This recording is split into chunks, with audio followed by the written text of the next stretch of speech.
salaamaaleykum waa FM5 ñu ngi nuyu ñëpp di ziar ñëpp te di leen jaajëfal di présenté wu tur bi Babacar Sène la dëkk fii ci Darou Missat nekk artiste interprète ànd ak waa troupe Natangué ñoom ñoo nekk noonu sama ginnaaw bu ngeen gisee ambiance bi ñoom ñoo ko waral ñu dekkilaat cosaan ànd ak sunu tëggkat waaw mais fii leen wax ne lii dafa raaroon mu doon loo xamante ne dañ ko indiwaat mais ki ko initié nag moom laa taxawal nii xam naa après dinañ ko jox kàddu gi mu wax ñu lan moo ko inspiré ba fii ñëwaat mais di leen xamale tamit troupe Natangué mi ngi fi képp koo xamante ne soxla nga ambiance ak lépp loo xamante ne ci wàllum théâtre ak li mu mën a doon rek gars yi ñoom pare nañ pour nekkal la ci waaw léegi nag ñu ngi leen di jaajëfal di jox Lamine Mbaye moom laa nekkal nii moom moo am initiative bi contacté ma waaw ñu def fi lu mel nii jërëjëf bon Lamine jërëjëf monsieur Babacar Sène monsieur Babacar Sène kon jërëjëf kon initiative bi comme noonu ko saa waxee rek noonu la demee affaire bi daal maanaam Kasak dafa doon loo xamante ni yàgg naa am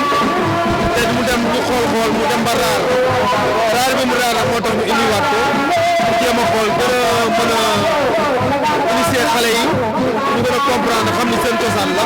parce que Kasak képp kuy olof muy bool muy séeréer ñun ñëpp xam nañ luy wax Kasak moo tax ñu def ko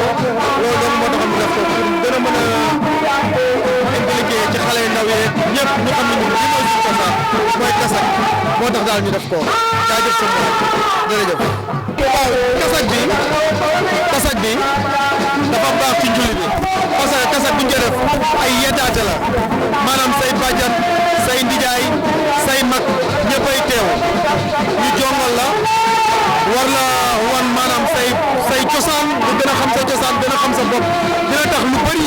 xale bi bu ko naree def dina xalaat ne man kat am naa ay bàjjan am naa ay ndijaay am naa ñoo xamante ni tey su ma defee lenn li ñoom ñëpp dinañu rus moo tax ñu def ko noonu waaw loolu tax ñu gën ko def pour xale yi gën a xalamaat seen bopp gën a xam seen bopp parce que lii yëpp cosaan kese la day yaraate ak yeddaat léegi loolu lii nag boo gisee ñu koy def dañ ko bëgg a def pour nit ñi xam ne ñun ñii am nañu cosaan te dafa raar boo seetloo lii xam ni amatul ñu bëri defatuñ ko te dafa doon loo xam ne ñun yàgg nañ koo gis kon ko bëgg moo tax sama njaboot bi ñu jongoo rek ci laa ko profité def ko pour gars yi gën a xam ne lii lu baax la. waaw comme ni ko sama naataango bi doon expliqué Lamine mu borom initiative bi maanaam dañoo indiwaat cosaan pour dekkil ko xëy na sax deewul mais dafa wàññeeku carrément parce que léegi ambiance moo xew ak yu ni mel léegi nag ñu indiwaat ko pour yeewaat nit ñi pour fàttaliwaat leen ko ndax boo gisee ñun dañoo nekk ci jamono ji nga xamante ne dafa mel ni ñoom dañuy gis benn affaire rek topp dara day xew rek ñu ànd ak moom te fekk am na si yoo xamante ne moo fi jiitu woon daan sensibiliser daan yeete daan fàttali lii doon loo xamante ne daf cee bokk ñu indiwaat ko nag pour ñi nga xamante ne fi mu toll nii am nañu njulli ñu leen di ñaan saa buñ ci tolloo rek dañoo bëgg ñu indiwaat lu mel nii parce que dina tax vacances yi mu mën a téye xale yi dina tax ci biir vacances yi xale yi dootuñ demati fenn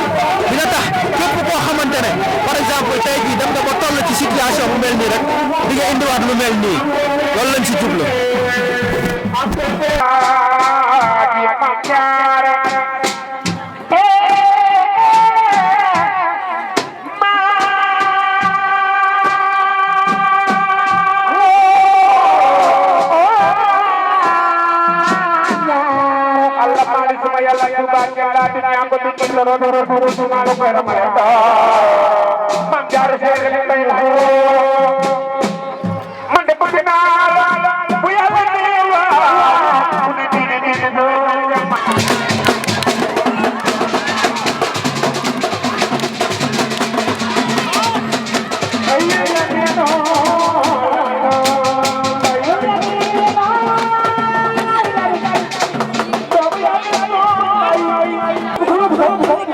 waaw waaw waaye loxo yi